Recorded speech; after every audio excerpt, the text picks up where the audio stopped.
وما أرسلنا في قرية من نبي إلا أخذنا أهلها بالبأساء والضراء لعلهم يضرعون۔ اور ہم نے کسی بستی میں کوئی نبی نہیں بھیجا کہ وہاں کے رہنے والوں کو ہم نے سختی اور تکلیف میں نہ پکڑا ہوتا کہ وہ گڑ گڑائیں۔ ثم بدلنا مكان السيئة الحسنة حتى عفوا وقالوا قد مس آباءنا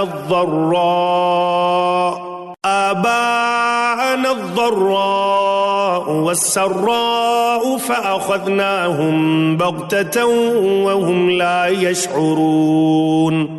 پھر ہم نے اس بدحالی کی جگہ خوشحالی بدل دی، یہاں تک کہ ان کو خوب ترقی ہوئی اور کہنے لگے کہ ہمارے آباء و اجداد کو بھی تنگی اور راحت پیش آئی تھی، تو ہم نے ان کو دفعتاً پکڑ لیا اور ان کو خبر بھی نہ تھی۔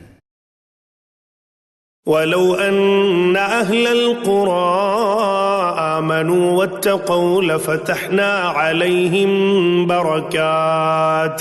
بركات من السماء والأرض ولكن كذبوا فأخذناهم بما كانوا يكسبون۔ اور اگر ان بستیوں کے رہنے والے ایمان لے آتے اور پرہیزگاری اختیار کرتے تو ہم ان پر آسمان اور زمین کی برکتیں کھول دیتے، لیکن انہوں نے تکذیب کی تو ہم نے ان اعمال کی وجہ سے ان کو پکڑ لیا۔ أَفَأَمِنَ أَهْلُ الْقُرَىٰ أَن يَأْتِيَهُم بَأْسُنَا بَيَاتًا وَهُمْ نَائِمُونَ۔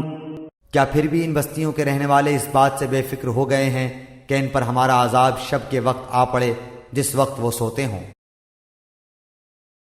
أَوَأَمِنَ أَهْلُ الْقُرَىٰ أَن يَأْتِيَهُم بَأْسُنَا ضُحًى وَهُمْ يَلْعَبُونَ۔ اور کیا ان بستیوں کے رہنے والے اس بات سے بے فکر ہو گئے ہیں کہ ان پر ہمارا عذاب دن چڑھے آ پڑے جس وقت کہ وہ اپنے کھیلوں میں مشغول ہوں؟ أَفَأَمِنُوا مَكْرَ اللَّهِ فَلَا يَأْمَنُ مَكْرَ اللَّهِ إِلَّا الْقَوْمُ الْخَاسِرُونَ۔ کیا پس وہ اللہ کی اس پکڑ سے بے فکر ہو گئے، سو اللہ کی پکڑ سے بجز ان کے جن کی شامت ہی آ گئی ہو اور کوئی بے فکر نہیں ہوتا۔